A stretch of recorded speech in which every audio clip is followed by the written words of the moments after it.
ici, on est service de surveillance alimentaire. Donc nous, on contrôle les aliments pour garantir la sécurité des aliments. Donc ça, on fait par des analyses microbiologiques, les analyses d'ADN, donc pour identifier les OGM, et après donc les contaminants et les additifs qu'on fait par dosage enzymatique ou surtout des analyses chromatographiques. En 2017, on a mis au point une méthode de dosage des alcaloïdes de l'ergot du seigle. Les alcaloïdes de l'ergot du seigle peuvent provoquer une maladie qui s'appelle l'ergotisme. L'ergotisme était un grand problème au Moyen-Âge. De nos temps, le problème est plus ou moins résolu.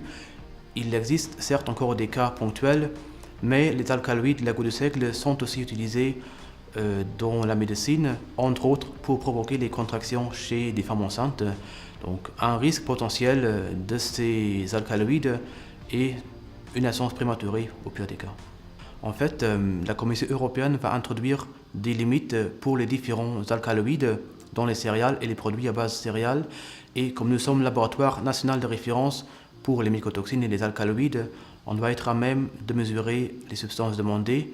Et ainsi, on s'est focalisé sur cette méthode. La première mission dans ce projet, c'était de développer la méthode, d'être capable de détecter les alcaloïdes de l'ergot du seigle à des concentrations très basses, allant jusqu'à 1 microgramme par kilogramme, voire en dessous. La méthode a été développée. Pour la valider, on l'a appliquée à un grand nombre d'échantillons de céréales, toutes sortes, du Luxembourg, qui étaient prélevés en 2016, et on a comparé les concentrations qu'on a trouvées dans le seigle, mais aussi dans les autres céréales, aux concentrations qui ont été mesurées en Allemagne, en Suisse, au Canada ou d'autres pays. On a trouvé qu'à part le seigle, surtout le blé est concerné par les alcaloïdes de l'ergot du seigle. Bon, après, personne ne mange le blé tel quel, ni la farine. Donc la prochaine étape, c'est de se focaliser sur les produits de boulangerie, les biscuits, le pain, les produits de pâtisserie.